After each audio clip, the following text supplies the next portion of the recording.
That's Welcome to Sideline the Baseline with your hosts MB and K Lou. We in the Can building. you? Hey, look, double A in the building as well. Shout out man to my homeboy. Lost him just went to his funeral Saturday, Lawrence Baker. He checked us out a couple times. Great dude. Um, he'll be missed. He'll be missed big time because he went by the name we called him Wasset, Big Wasset, baby. So we'll dedicate this show to him. Uh, Nick Saban been crying, everybody. I sure hate Jason's not here today because he would have to protect Nick, and it would be painful. Well, no, I'm not telling the truth. I would love to hear him defend Nick because he Nick's his sworn enemy based upon him and Dabo. He thinking Clemson was going to overtake Alabama just a few short years ago, right? And here we are, Clemson out of the recruiting picture. North Carolina better than Clemson in recruiting. And Nick Saban hit the airways and stated that everybody paying everybody. You know, that he dropped the second way from first to second because everybody else paying everybody, and he's never paid anybody. None of his players. You know, he signed, and I think what he say he had 8 guys with NIL deals. If I'm hearing that, what he say? I think he said he has 25 on his team total with NIL deals. And if I'm hearing that as a recruit, MB, I just decommitted from y'all. That's what I just did. Hey, I just heard my homeboy say, man, they ain't, they only got 25 signed. I'm like, 25? Man, no. I'm going to UNC, baby. Where they signing people? No, I'm just kidding. I'm going to A&M, where everybody getting signed, evidently. And I just think it's a travesty. He called out Dion, claimed the young fella was getting $1 million. I loved his tweet. He you can always tell when there's leadership around because the kid did it so smooth, and he did something that I quite frankly think Dion would have said. The kid tweeted under Dion's response, "Mama still lives in a 3-bedroom house, 5 kids, $1 million," and just crying, laughing emojis. Right. Like, I mean, man, like I love to really believe that kid would have came up with that on his own had it not been from influencers like Dion, hearing real talk and being really trained on how to do this thing. And that was an amazing tweet. Like, I was just rolling when I read it. It was crazy. Yeah, no doubt. I mean, I like Dion comment. That's what I was trying to pull up. Just how he framed it. He said something about like Nick Saban really. He said, "I'm not holding anything against Nick because he really wasn't talking to me. He really was trying to talk to his boosters, telling his boosters they need to pick it up. So, but I like what he said about the kid. He was like, the kid ain't built like that. That ain't what moved him. So yeah, I was definitely shocked about Nick, throwing it out, saying those comments about Jimbo and about Dion. I mean, when you start naming names like that, man, it's like, man, really? Like, because, I mean, hey, man, when you live in a glass house, don't throw stones, they say. and so what are you saying, LB? You saying his house Jimbo said it all. A little clear? Jimbo said it all, and Dion said it all. I mean, Dion was like, "Come on, man, come on, I know who the bad man's is. I've been around. So you just gotta be careful when you do stuff like that, man. You gotta make sure your yard is clean before you can start calling somebody else out. Because I remember when this whole thing went out, he was promoting Bryce Young before Bryce Young, did his thing. That he ain't even playing down yet, but I think he's got like $1 million or something. He was saying, and He did. he Right. said that right from the beginning. You Right. know, so he was advertising and promoting it like he's all up for it. And Right. so, see, I mean, before and Bryce Young, he played down the football then. Correct. But Nick was promoting it. Like showing, hey, what we could do. And I guess when you losing that battle, you get hurt. Hey, go back before NIL. Tua's family and all moved from Hawaii to Tuscaloosa. That that I'm sure they could afford to do that on their own. Hey, with the cost of living in Hawaii, you actually could. Probably, maybe you're right. So I take As that long back. as they sold their house, moving from Hawaii to Alabama, you done came up. You remember my one of my best friends, Johnny White, lives in Hawaii. Oh Doesn't yeah, really yeah, I stay remember him. there. Yeah, it's no joke. It's no joke. So maybe they did. As long as they sold their house. Now, if they still own that one, then we got something to talk about. But but Yeah, Fair point. man, I love look at Dion. Here's the comment I was saying about Dion. Sanders was very hurt by what Saban said, and he wants to have a public conversation about the comments he made. Because Sanders said, "Hey, you didn't," because he said Nick tried to call him, but he's like, "No, you made it public, so we need to talk public." So, but he said this. He says Sanders also went on to say, I don't even wear a watch. I don't know what time it is. They forgot I know who's been bringing the bag and dropping it off. I know this stuff. I'm not the one you want to play with when it comes to all this stuff. that's what Prime said. Yeah, You rip the Band-Aid. yeah.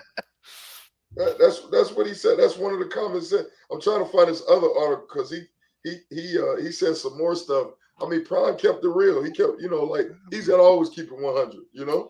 So and to kind of go along with the title that I made, I thought about Saban, and it's funny how people are giving him the benefit of the doubt. Like he made those outlandish, outrageous comments, and people, like you said, MB. Oh, he may be, or maybe Double A. You were the one said it. I don't remember. One of you guys said this. Oh, he may be. He's speaking to his boosters. Like, why? Why he can't just be hating? Why he just can't be, sore that he's fallen off the mountaintop to an extent. Now you just one notch, so you really ain't fell very far, because guess what? Texas A&M could have got it wrong on these rival guys, on these, 7 and 8 stars that everybody likes to crown everybody. So he could have got it wrong, and it could blow up in his face where he has to get his walking papers because this class was supposed to be the best class in football and they turn out to be duds.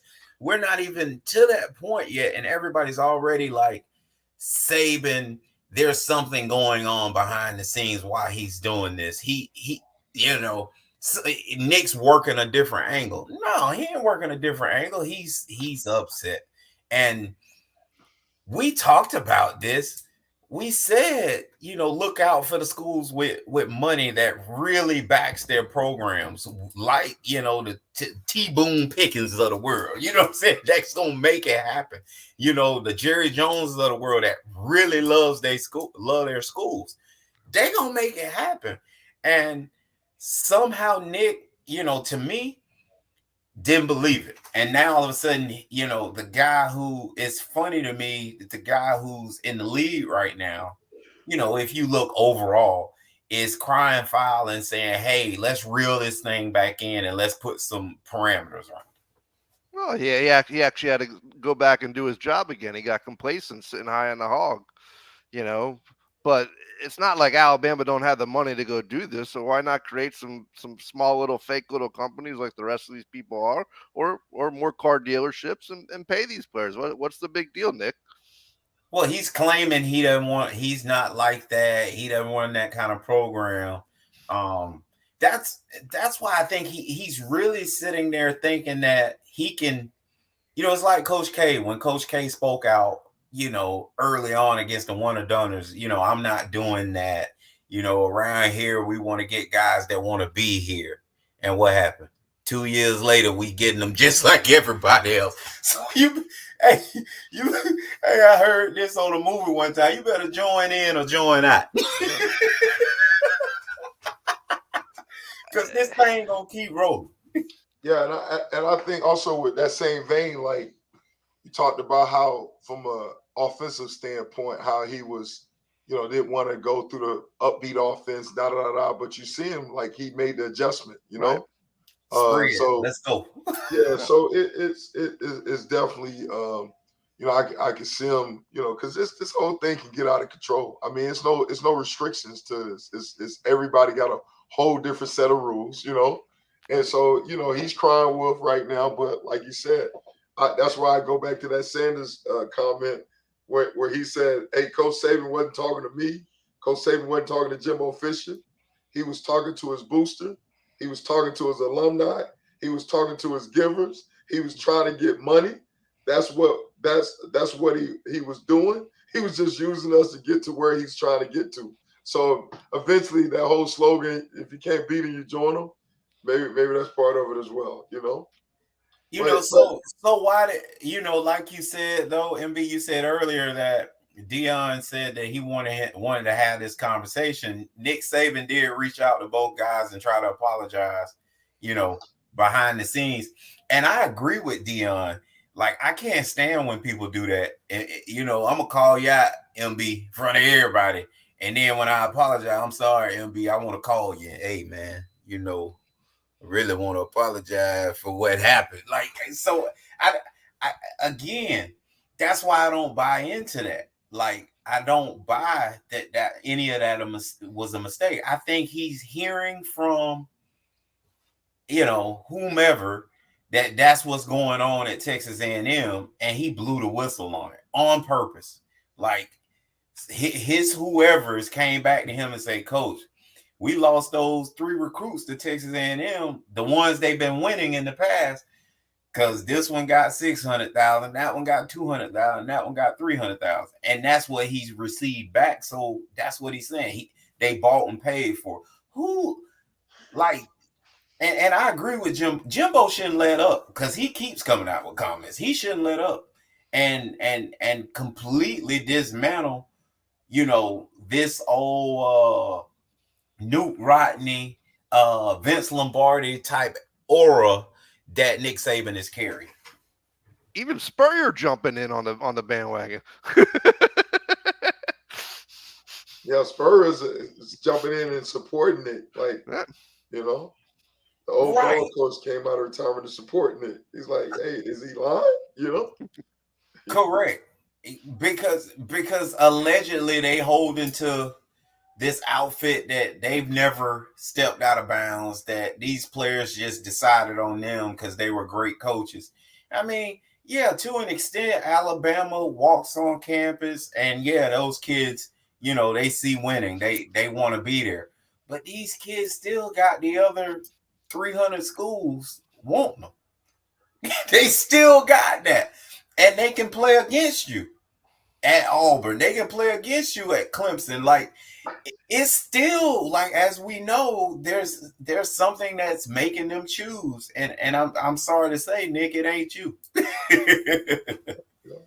Definitely. I mean, the impact of bringing that financial aspect to the table. I mean, right now, it's not. What if they did pay him? It's not illegal. They're using the rules to their benefit. Correct. So, I mean, that's the thing. Like, it's not like they're breaking rules, right? They're using the rules that's in place, and they taking advantage of it. And that's what you should do in this opportunity, right? Because if you don't take advantage of it, you're gonna be left at the altar. So, but just the fact of them trying to spin a negative twist on it, it's not like they're doing anything illegal. That's right. Which is the only problem that I have with Jimbo, MB. I would be like, hey, like Suge Knight on the night of the awards. you tired of a dude all on Aflac commercials? You winning championships, they give him the credit. Come on to A&M, baby. You know what I'm saying? Like, well, we pay you. We pay you for your work. Yeah. You a first team player, you gonna get first team money. Yeah, Like, yeah, I would have used that opportunity to, yeah, that's what we doing. yeah. We've worked hard.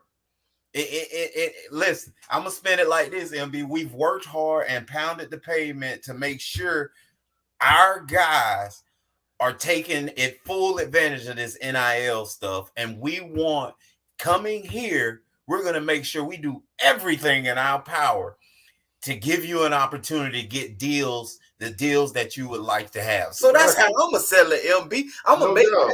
turn that thing around. How he hate? Oh no, we just working harder than Right, y'all. right. Like, we not only recruit you, we recruit the Fortune 500 companies to come pay you. right, right, right. I mean, Now, that's how I'm twisting it. I mean, long as all that is illegal, obviously, they may have little fine rules. I think every state is a little different. But long as you playing by the rules and taking right, advantage of it, I mean, what's the deal? Stop hating. Don't be MB. hating. Then I'm Don't gonna be do hating like with it. It's like Malibu. Don't be hating. Then I'm gonna do like Double A was talking about. Hey, Boosters, put together them fake LLCs y'all got to make this thing out. That's what I'm saying. Is where's that Bama money been coming from all along? Why don't these guys want to just do it in plain sight now? What's the big deal? Well, and that's basically what Jimbo and Damn, Prime they was both throwing a shot at Saban. Saban, like, hey, Yeah. don't get it twisted. Like, we know how this thing works. So they, based on their comments, they was alleging that stuff been going on at Alabama. mm-hmm. So that's No, what I'm saying. When you live in a glass house, don't throw stones, bro. Just he should have just said what he had to say, but you ain't got to name no names. But when you start making it personal like that's not good at all. Mm, mm. Yeah. So, let's still stay here, guys, and discuss.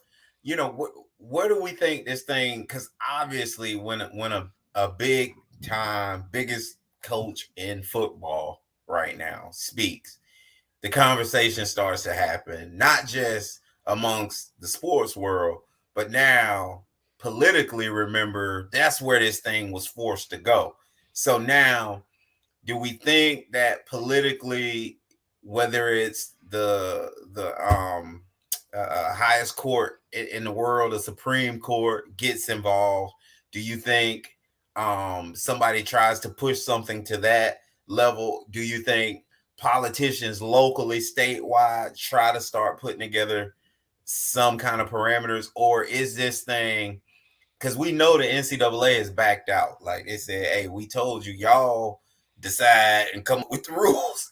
Or should we be putting pressures on these conferences, as sports fans of these conferences, to, hey, set something in place so everybody knows something? I think for me, I think that's basically what it is, because the NC2A, like you said, they're pretty much washing their hands with it, and they basically saying y'all deal with it, right? The government, the federal government is not going to do anything about it, right? They already made Mhm. their declaration. They're not going to circle back on it. From a state level, just because the rules are different per state, you can't really have any type of consistency, Right. because it's different from each state. So I think the pressure now is going to fall on, especially with Nick saying what he's saying, it's going to fall on the president of these of the universities, as far as these Power Five conferences, to try to form some type of agreement, so they can start, like, okay, we gotta come with something on the same page. We gotta create our own constitution or Declaration of Independence, right? Because right now this thing could be out of control. Because if Nick Saban is complaining, right, then da da da da. So such and such complaining, whoever, whatever it may be.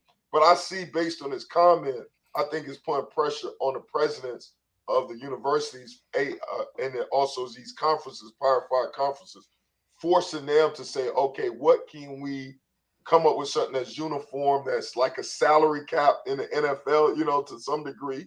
We got to come up with something, but even that may open up a whole new can of worms. Yeah, I think you've got so many multiple competing forces at play here. You've got NCAA is, they're already in the rearview mirror. They lost their authority. as far as being able to do anything about this by not doing anything about it for so long. NCAA still makes their money off the TV contracts, and those are negotiated out many years in looking forward. So they're not going to be hurting for anything. Uh, you've got now all these gambling sites that you see advertised on every sport, whether it's NFL, NBA, college. I mean, these people are betting on lacrosse right now. They're betting on table tennis, on ping pong. So you have that going on in each of the individual states. Then you have the merchandising, these universities selling jerseys and all that kind of stuff, which goes back to the name, image, and likeness issue. What you're asking for, and what Caleb, what you're asking for, you're asking for a level playing field. But who comes in and creates that level playing field? The NFL, you have a commissioner. The NBA, you have a commissioner. These are professional leagues. I mean, to think that these are amateur athletes at this point is a joke. This is just it's triple A compared to the NFL, and just let's make it what it is, and whether it's a cap or whether it's not. I think you're going to come back to what we talked about months ago, K. Lou, and that's you're going to have a super conference of some sort here, or some sort of major, March Madness type of tournament for football is where this has to go. And then if you're going to be in this conference, these are the rules you're going to have to play by. You have so much NIL that you can use, or so many players, or however it might be. I mean, how else do you do this? You can't put this back in the jar at this point. It's out.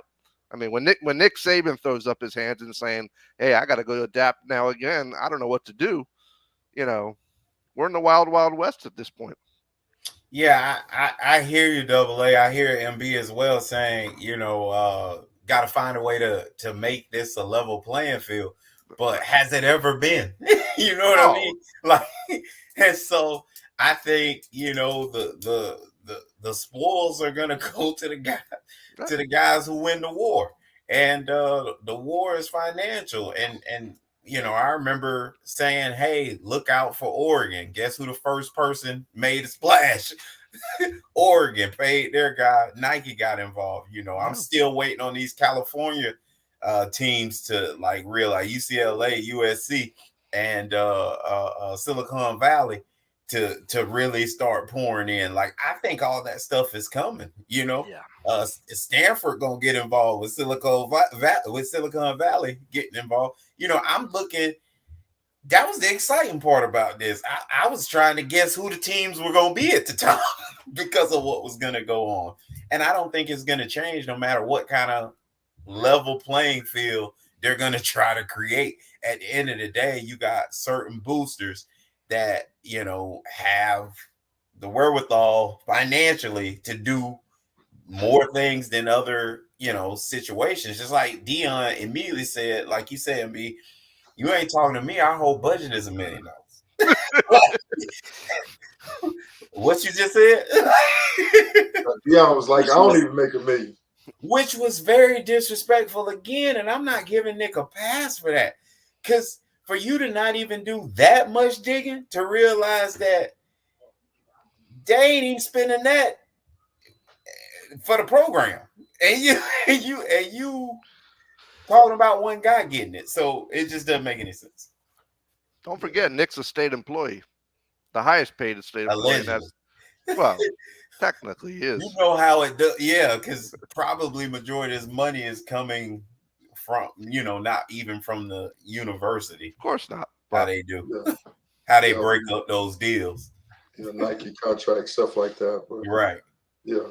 Right. Yeah, like I said, man, I to me, the only person that could possibly is the presidents in these conferences coming together. But I think, man, it's not going back. It's not. They're not going for this. So this thing's. It's gonna be hard, challenging to try to control this thing. You put the genie back in the bottle. You can't do it. It's happening. I mean, you cannot do it at all. I think I just read somewhere. Where I think these siblings, they got a soccer. They're like, one's a junior, one's a sophomore. They just signed with Nike. You can't do it. You can't go backwards now. You can't like. So I was posed with this question a couple days ago. Like Friday, and it was, so you're in high school, and uh, kid kids sitting out of spring games, and one kid, he because his daughter's in, a friend of mine, his daughter knows a big time kid here, and he was like, yeah, I ain't playing in that game, it's not worth it. Get hurt, right? But he's one of these kids that could quite possibly be getting a $500,000 NIL deal next year. And then the friend of mine posed this question: what if he says the heck with next year? Why stop at spring game? I said, well, the colleges, I can see the college that he's committed to saying heck yeah to that. Let's graduate you early and bring you here, redshirt you, and train you for a year. So I'm like, I don't see a negative from even the people that you may immediately think are going to have a problem with that. I think they're going to support it and try to get them expedite this process. Why even stay there, son? Come here. We're going to put 20 pounds on you. We're going to get you bigger, faster, and stronger. And then they got a red shirt freshman out of control, picking up where he left off his junior year of high school. That's why you hear Miami talking about getting rid of the 25 rule. You can only sign 25 guys a year per class or whatever. They want to go stockpile as many as they can while they can. Right. Right. So what does that mean? You saying why they want to do it now as opposed to last year before, or whatever? Because they got a booster paying a lot of money, saying, "Hey, let's go sign up 40 guys, and let's put them through the program. Let's get them at the training table. Let's get some muscle on them." Right. And hey, guys, you don't have to hurry up and run to the NFL. Spend the time here, going to school, getting stronger and faster, and show it when it matters. That's one of the deals that I don't think we thought about. That's huge for college kids. They don't have to run and jump to go get that NFL money anymore. Right. It's not, of course, it's much more than they'll be getting here, but it's enough to kind of quench the thirst of a lot of those guys that have those bad stories where they having to get family members out of situations. Yeah. It's enough money to handle that. So now they can really stay that extra year to really, up their draft stock. Yeah. Right. And the way you were saying, I want to make sure I'm clear. You were saying about the University of Miami was trying to increase the 25. Yeah, I don't know if the university is officially doing it, but that was the 25 was the max that you could sign per year. So if you get rid of that ceiling number and say, hey, we could sign right now, we've lost 10 players to transfer, and this, we have room to go sign 35, 40 players this year, and have a giant class because there are no rules right now. So why not go ahead and do it? I got you. Another thing about Miami, we talk about this name, image, and likeness. Remember the basketball player was talking about leaving because he was like, man, my deal for Miami, because he was talking about my deal is not matching the other guys that's coming in or something like that. No, it'll be Isaiah Wong. Yeah.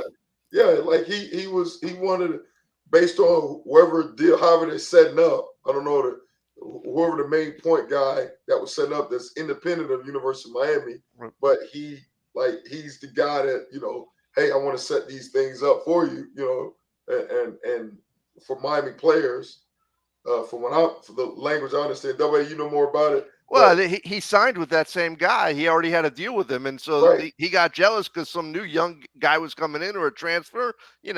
Got 400,000, whatever the number was. He's like, I want that. He's like, if not, I'm leaving. The guy said, go leave. Did he leave? No, he came back. He ain't gonna get that money elsewhere. And the guy said, we didn't change his deal per se, so who knows? Who knows what the real story he threatened to leave because his money wasn't right. So that's the Hey, baby, I like that. I that's the like other that. aspect of it. That's what I'm saying. Like this But thing, you can't put this genie back in the bottle. Like this thing, there's also all this conversation about these guys. So let's say there's 25 guys that come into a class, they create a collective. So if they all if the sum of the parts equals, you know, 1 million, 10 million, they share it amongst that class. Oh, You know, wow. so there's that going on too, because you have guys, you've had boosters coming in saying, I'm going to give everybody 500 hours in the class. So, you know, is that fair? Is that how you play this? And you know, do they have to share it amongst their teammates? They don't do that in the NFL. You don't share your salary, right? I think this thing, man, if somebody do it right, is basically far as allowing boosters to print money to the players. Yes. You know what I'm saying? Is you're printing money, man. It's Yeah, a way to legally do it. You know? Yeah. It's illegal. Like. Okay, a lot of dudes doing it on the table now. It's you make it you clean the money out. You make it clean. You're you know what I'm saying? It's legally you're doing it. You're laundering the money directly to the players. Here's the system to get it done. So whoever my biggest issue, and you guys will know this being in the NFL as long as you have, the cardinal sin that you could never do in the NFL was to gamble. You know, there was guys banned for life that even just the hint of that was brought up with their name. Where now it's the reverse. So you're going to give these young 18-year-old kids these kind of money, and now they're going to have access to even go and maybe bet on games. Even the thought of it, whether it's real or not, that to me, there you're going to go and screw with, you know, what we thought this amateur game was. No. Now, so I believe that the same kid that would have done that has already done that. You see what I mean? When they weren't getting paid, I don't think the money is going to change anything. Actually, the money will help eliminate it more, I think, than actually the reverse. So, like, yeah, will a kid get called? Absolutely, but I don't think it'd have anything to do with the money that he's making or not making. Yeah, and I agree with you. I think the money just magnify who you are, you know, even more so. It gives you that freedom. So if you already got a tendency to gamble, whatnot, it's going to magnify even more. You know, because that's happening. It's happening. I think in the natural, it would like eliminate because now you got this money per se. If you ain't trying to make ends meet, you ain't trying to, hey man, I gotta flip that dollar. I gotta make that money. You know, you're making that money in a different way. You know what I'm saying? So. Yeah. So I think it's curbing that desire from that standpoint. As far as it's less tempting, you know, to that degree, you know. Right. Time will tell. That's all I can say. Yeah, I understand. Well, we're gonna move along to the basketball, and let me hear from you two guys about your Heat because. Let's go Heat, baby.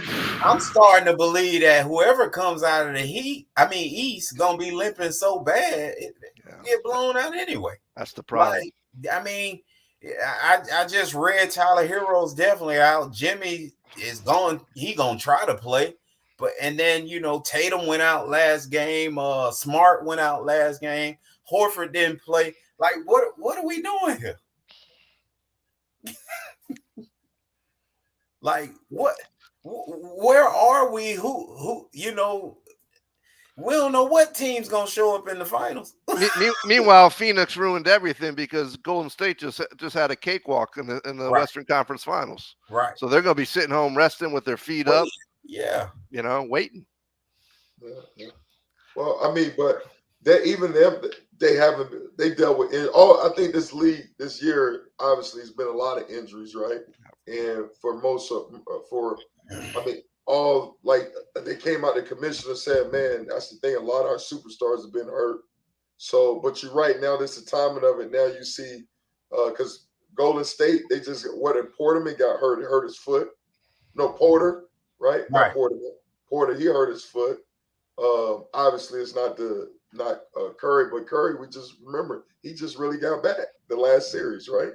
Yep, because he was out, a couple games. He was out for a while, you know, and so I think they all got bit by that snake bug of injuries and stuff like that. But your point right now, obviously, with the Heat, I mean, we was just talking about Kyle Lowry. He was out. Now he's back. Then now Jimmy Butler. I'm like, he's not coming back in the half. Like, what's going on? Like, for that dude not to come back, something's definitely got to be wrong, right? Boston, the first game, they didn't have Harford or Smart, right? Then, like you say, Smart, so they dominate game 2, game 3. Smart ended up getting hurt in the third or fourth quarter, but thank God he came back. Jayson Tatum got hurt, shoulder steam, but he's fine. Robert Williams, he's been in and out towards the end of the season because he had surgery on his knee. So definitely injuries, and definitely what you're saying in the East, definitely playing a big role, especially with the stars on that side. But I think injuries affecting everybody, though. Yeah, I think if Miami doesn't steal another win in there tonight, these two teams are going the distance, and they're going to just keep beating each other up. And Dallas is just sitting back laughing, getting 2 weeks rest of. You mean Golden State? Nah, Golden State, yeah. Dallas ain't laughing. Dallas ain't laughing. They want it over. But W, you bring up also a good point. If we talk about when we talk about the NFL, right? We talk about the black and blue conference, like smash mouth football, right?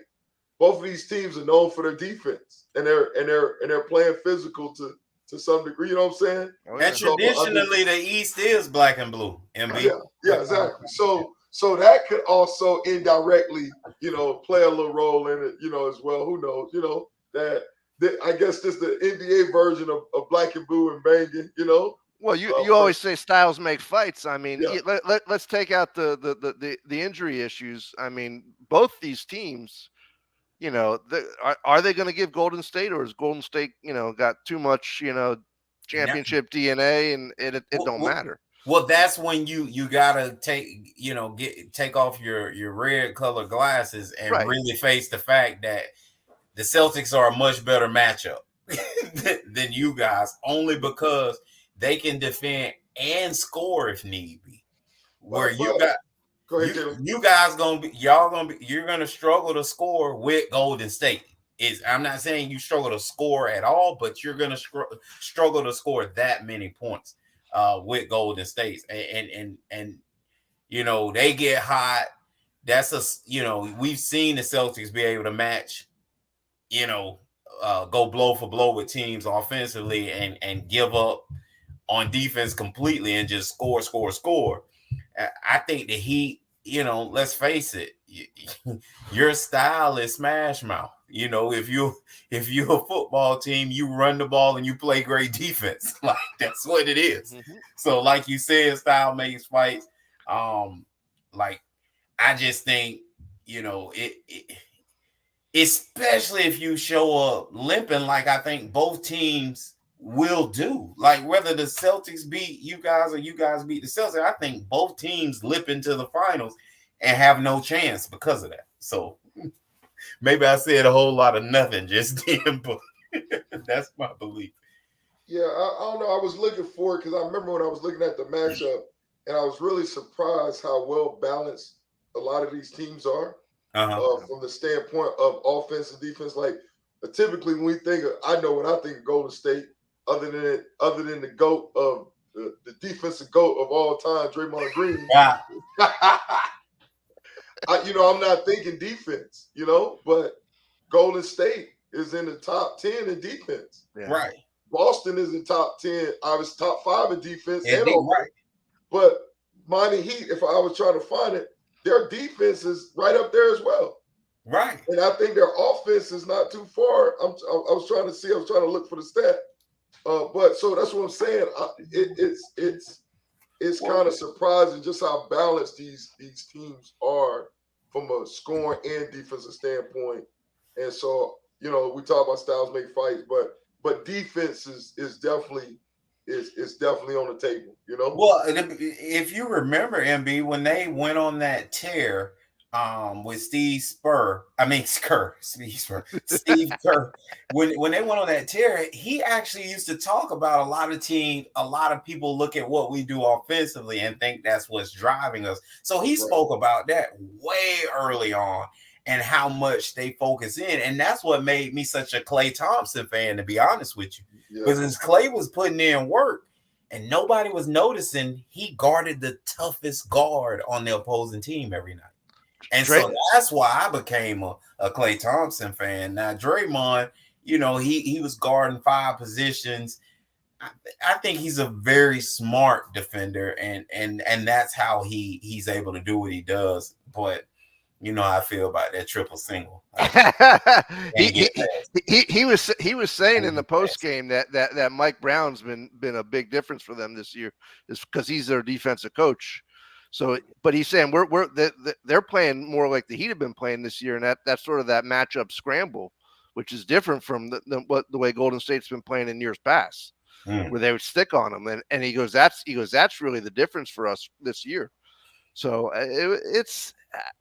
I watched them play in the regular season, and obviously Golden State wasn't fully healthy, but none of these teams have been fully healthy. Miami been playing with players, coming and going all year long, but still got the 1 seed.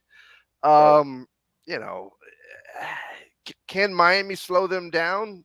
Can I don't know. Time will tell. That's why they play the game. I know this much.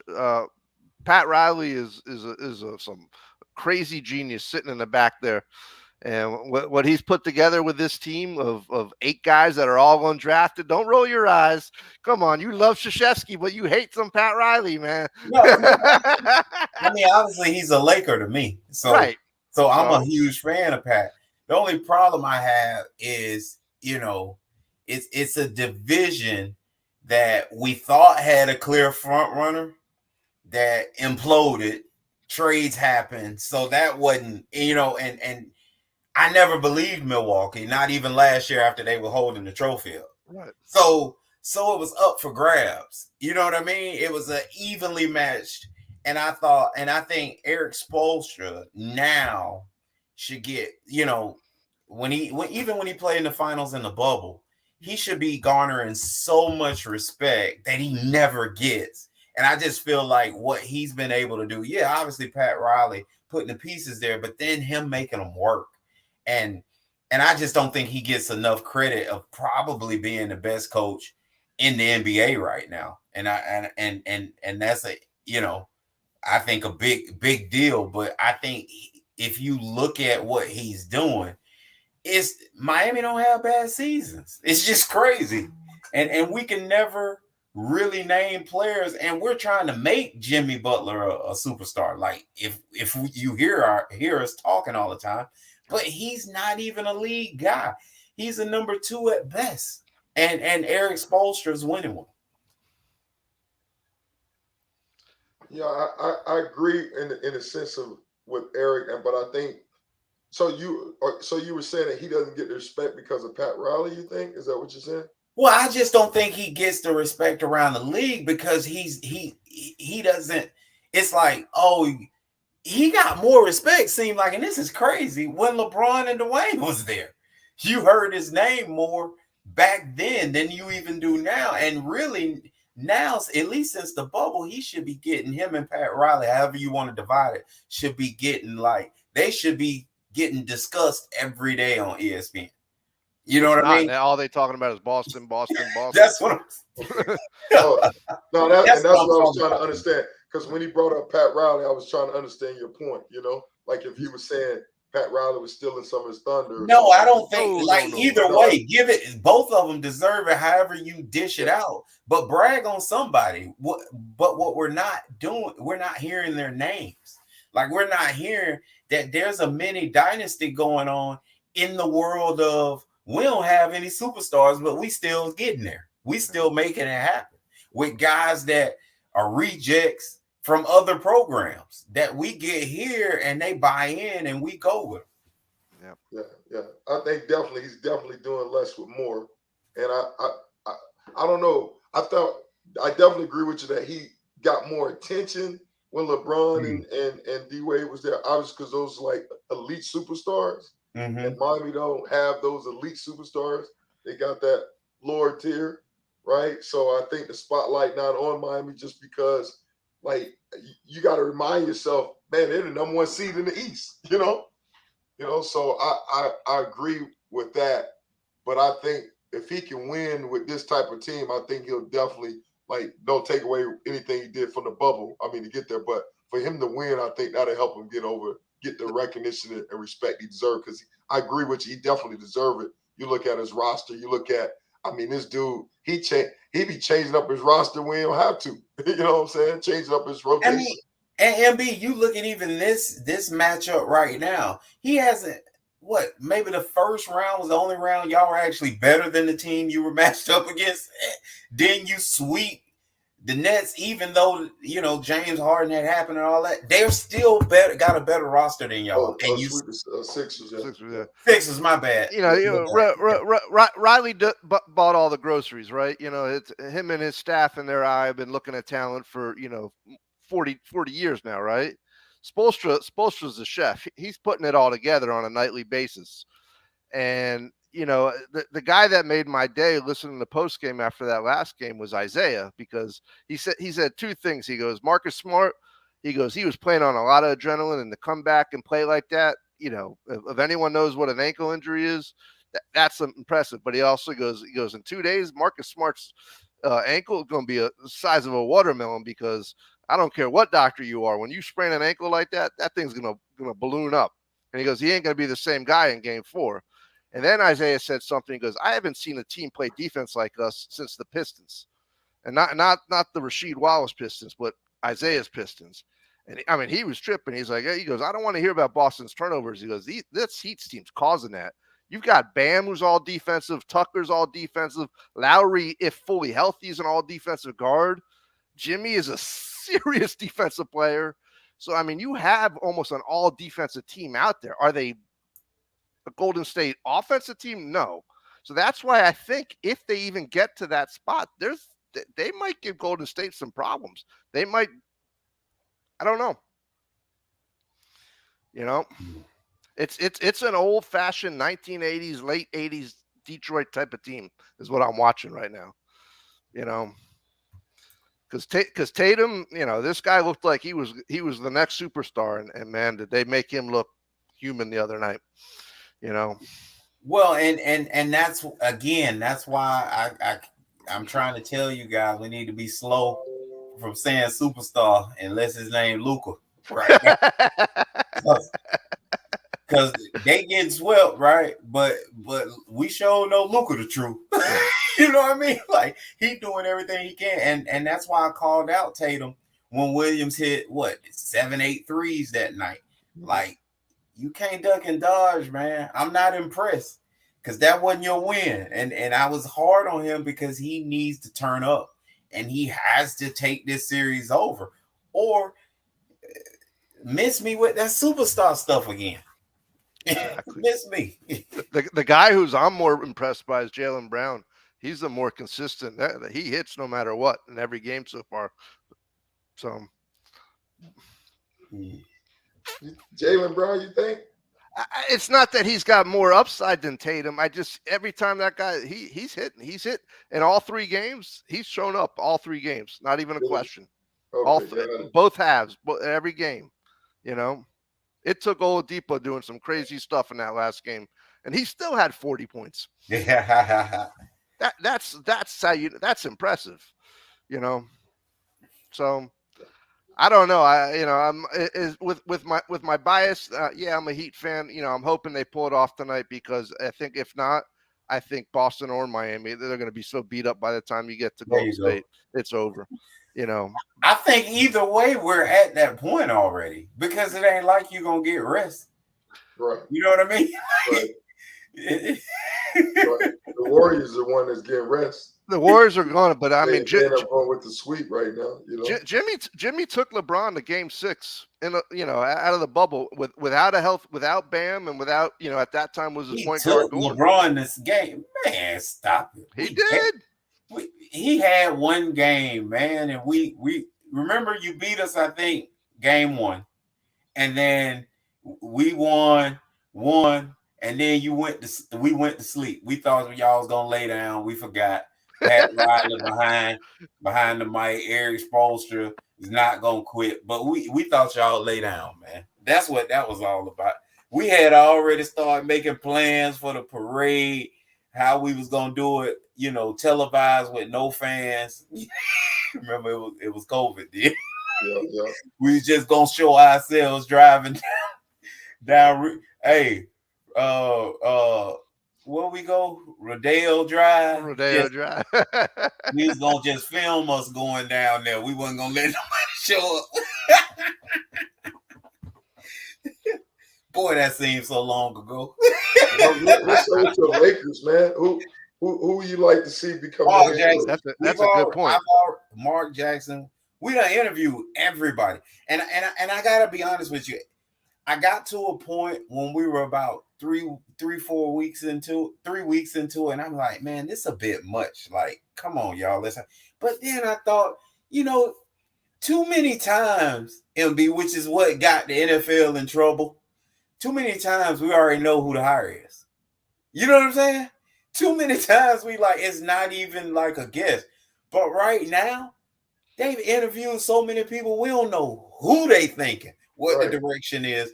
Because, we just got a story today talking about Juwan Howard turned down the opportunity to come interview for the job. So they are casting a wide net, which is what everyone really should be doing, but they don't. We hear such and such gonna get the job. Then we hear 4 other coaches get interviewed, and then the such and such from the very beginning gets the job. Mm-hmm. You got one major red flag with Juwan turning that job down. Don't forget, he coached LeBron for the Heat. No, man, ain't no red flag. Juwan happy where he is, and I really believe part of the reason him turning down that situation was y'all just gave me a chance and didn't, get rid of me when you could have, or maybe should have with Michigan. Well, and that definitely a possibility. But also, I read that his, last year, his 2 sons now. Yep. He's got 2 sons now. His son he got a junior and a freshman. His son, other son. So the opportunity to coach his son, I think, far weighs a lot. And also, he turned it down. Like Boston, he was a candidate last year, and he turned down an opportunity to interview as well.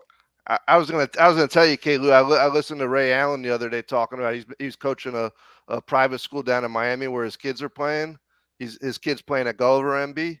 Okay. And he's like, man, and he goes, these parents from the stands at all these other schools that he's going to, he's like, this is getting crazy out there. And he goes, then I go to the AAU games, and he goes, it's even worse. So I was like, where have I heard this? Where before? he been? He must have been hiding. His kids must have just started playing, and he ain't been going to no games. Welcome to basketball, right? Yeah. Like, it's a nightmare. Like, I don't go to AAU games anymore. It's ridiculous. And at high school games, I try. It's terrible there, man. Like, coaches during there got to square off on the fan. Who is the kid's cousin, uncle, brother? You know what I mean? Because they shouting out stuff that you like. AD, come get this guy out of here. So yeah, welcome. But hey, Caleb, I want to circle back though about the Lakers. Like, I know Mark Jackson, obviously that's a good candidate, but when they got rid of Frank, I was like, who? To me, is it a void at the head coach at the coach position? You know what I'm saying? Oh, you're saying is that the problem? I think it's the players. Yeah, I'm saying, is there obviously is some young and up and coming coach that we don't know about, but when they got rid of Frank, I was like, well, to me, I thought about, well, who's out there to get? Who's an upgrade over this guy that just won for you a couple years ago? You see what I'm saying? Right. Like, we make that mistake all the time, though. If you really think about it, when a team gets rid of somebody that we feel like was a top guy, and we say that every time, but especially in the Lakers, if you look at our history, MB, nobody stays long. Like, that's just us. Like you either win and we keep you, right? Or you don't last because you're not winning. He fell into that trap, which is why, everybody, LeBron, nobody wants coach. No, nobody wants that behind their head. The fact, like, think about it. We fired Walton, and he didn't have a team. He didn't have nobody, but we fired him, and that's the problem. Like, these guys don't want the Laker job because what comes with it. Like if you don't win in 2 years, you're gone. Like both these 3-year, 5-year deals that we write, we don't care nothing about that. You out of there 1 year, we gonna give you. That second year, you won't turn us around, get us in the playoffs, and make a run. You're out of there. So that's just who we are as a program. So he fell into. We gave you everything you needed to win. It didn't work out. It's your fault. That's just who we are. And I promise you, I want Mark Jackson there, but we gonna do him the same way. Well, I don't even think Mark is been announced as a finalist. I think just like White say, Ham and the coach from Portland, the old coach from the Trailblazers, right? Those are two. I'm still holding out hope, MB. No, you still. But that was my thing. Like when you talk about the Lakers, right, and you talk about like you say, man, they need to bring in a proven winner, to get this thing going. You see what I'm saying? So I was like, there's no proven winner out there other than, they should have got, We was thinking about bringing Phil back. But I'm just saying, though, when you think about the Lakers, you think about, look, I'm not giving a young kid the keys to the car, especially when you got LeBron, that whole situation, LeBron, AD, and Westbrook, right? So I'm like, man, you got to bring in somebody that's a proven winner that they respect and get that thing done. And there was nobody out there other than, like you talk about, Mark Jackson. Mark Jackson is a guy that fits that bill. And Darvin Ham, if you think about it, not that he's a proven winner, but they're gonna be afraid of him. So either way. but he's a first-time head coach. Right, but I'm saying they're gonna be scared of him, so they're gonna do what he say. I hope so. I tell you, that dude from Boston, I'm impressed with his stature. I'm like, that dude look like he'll take no stuff. And let's keep it real, MB. That means something. Yeah, no doubt. Like you'll go in on somebody that you know you can whoop. Yeah. That joker look like you. You like, hey man, let's talk about this. Right. No doubt. So, but that was my thing. I was like with the Lakers. I was like, what established winners out there, And you, like you said, I'm tired of sitting there recycle the same old coaches. Yeah.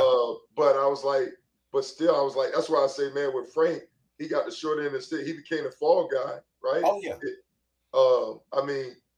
He became the fall guy. And I was like, I don't see how they're going to get an upgrade, especially the one chance you had, Jason Kidd. You let him go out the door the year before, Right. So Cuban ain't letting him go nowhere. Yeah. So I was like, I didn't know an upgrade. Yeah. Right.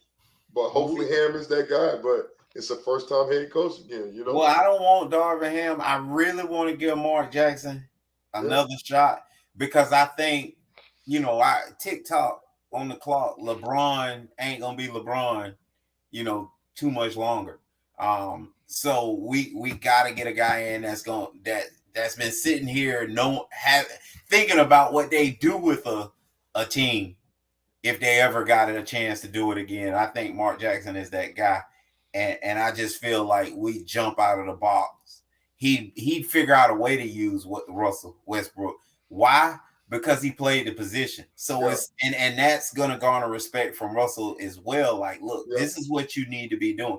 I just think if Darvin Ham was a role guy at best, a guy that's not gonna garner the basketball respect, where he physically you're gonna be like, man, I'm gonna do this because this dude look like he'll choke me out. But Mark Jackson is like, this dude behind Magic in assists. You know what I mean? I think close to, like, and so he's one of those guys where you're like, man, he did this, and I feel like he's one of those guys that got the best out of his body, his being. You know what I'm saying? Because he wasn't. He used to look funny out there. Wasn't super athletic. Wasn't fast. Wasn't quick. But, he's one of those Steph Curry guys. I look at him as like self-made. Like, I took what I didn't have and worked on what I did and made something out of it. I'm not sure. He is he a Hall of Fame guy? Mark I don't think so. Jackson, Mark Maybe no. Jackson? for Indiana, College, yeah, but maybe for the not Pacers. Not NBA. NBA. I'm saying maybe for the team, Pacers or something like that, but not Right. not Right. he's not NBA. And then even when he, because for me, I remember him most with the Knicks, right? I do remember him in Indiana, but the most with the Knicks. And I remember him immediately going to that situation and become and making himself the leader there. And guys, rallied behind him. And if you remember, not just once, but the Knicks always had dominant, guys around, their program where it was like alphas. Everybody was alpha, and the smallest dude became the super alpha. Yeah, I So, mean it's tradition. I mean he's that traditional point guard, quarterback of the team. So right. he definitely garnered that respect and stuff. So Well, right now, and I also think the fact that he's on TV commentating and based on it how he commentates and stuff like that is keeping him relevant. Keep him you get a feel for his personality. You get like my man Kendall saying he old school. You get a feel for that. Hey, you sound like you gonna get you almost go get him back on TV and get him another job, John Group, because I could, man, it's like the legend of him grew with every year he was on TV. He got better and better Right. as a coach. Like, Right. it's like people forgot they ran him out of Tampa. You know what I'm saying? like, like everybody hated him. I was gonna say, I think you're thinking about the wrong broadcaster for a coach. I'd like to see Jalen. He ain't ever done it. You wanted that Michigan's, that point guard could handle Larry Bird. He ain't scared of LeBron. I don't know if Jalen even want that. I don't know if he wanted either, but yeah, he's got a Yeah, nice job. no, I'm just saying that head coaching at all. Like that just don't seem to be his style. It's a different life. Yeah. Yeah. And then also just like Dion say, like, man, Dion's like, I ain't got no desire to coach in the NFL. Right. I'd rather stay in college. I wonder if the basketball guys feel the same way. I don't know. That's one thing. You know what I'm saying? Jawam was on that heat bench for a good 5-10 years almost. So he got a taste definitely for it. wanted a job. Right. I don't know. I know from a coach NFL standpoint that mindset different. Well, it used to be different between college and pros, right? So I wonder because Dion's like, man, I don't want to coach no pros. I don't want to deal with that foolishness. So Yeah, I wonder if the same way in NBA basketball compared to college basketball. Well, I do know, and I believe Dion relevance and what he's capable, and we've seen what he's doing at college level. I don't think that would translate at all. You don't think so? I think so. I think, man, why you say that, Kalu?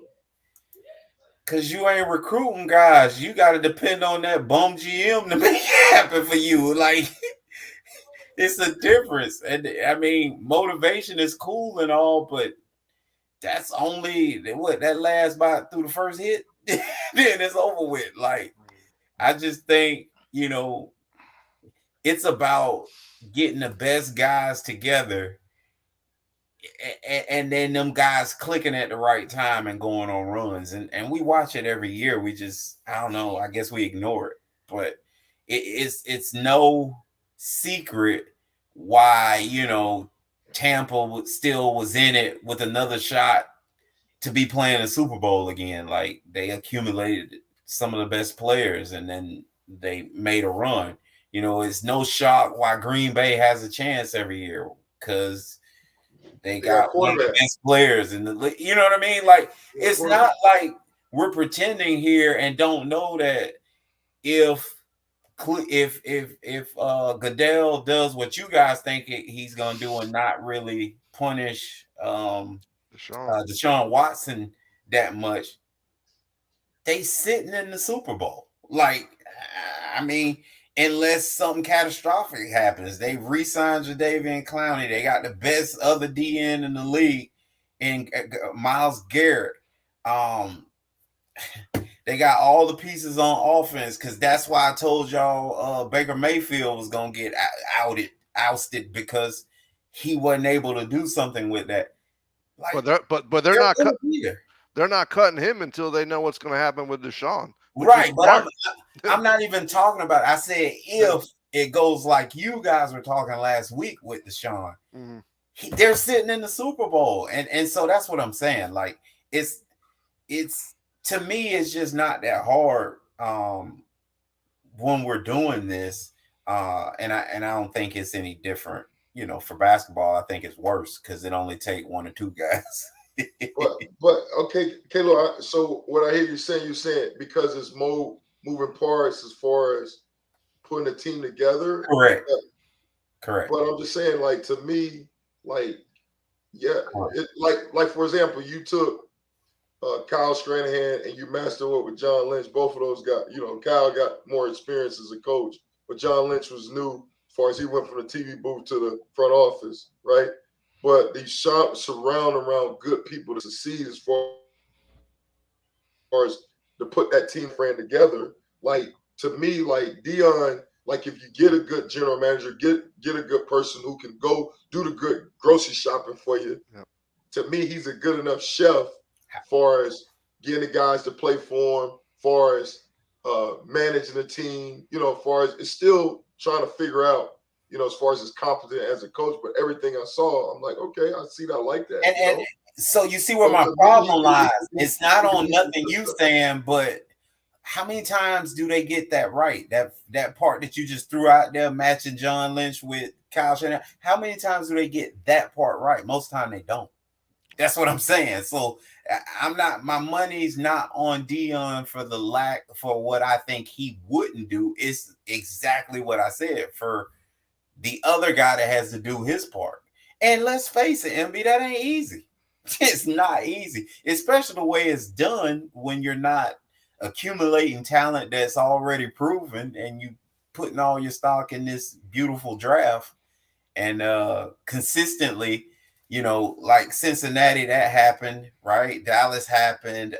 You can say Indianapolis, the Colts happened, kind of with draft picks, but it's more so time where guys put teams together. And I mean, I don't know. It's no knock on Dion. Will he get matched up with the guy you're speaking of? Well, you go back to what we were talking about earlier with Riley. I mean, and Riley and Spoelstra have been together since 1995. So, and there's only been one coach in between them, and that was Stan Van Gundy. Mm-hmm.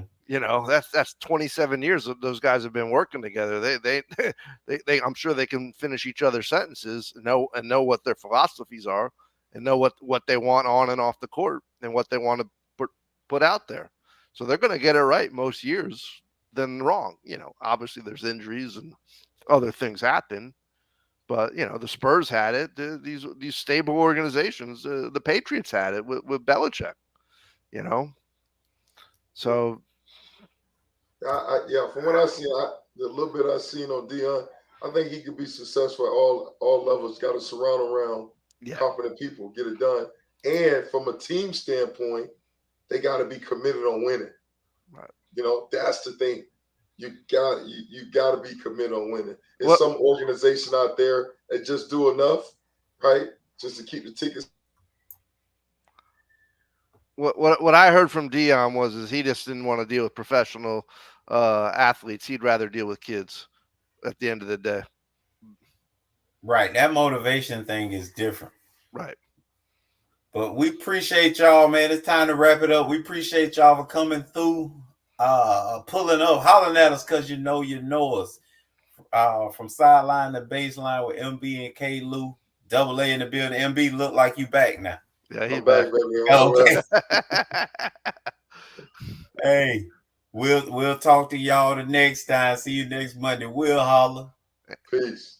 MB's in the kitchen. On the shelf. Yeah, he was the shelf. We'll get on y'all. Peace. All right. I'm in the kitchen.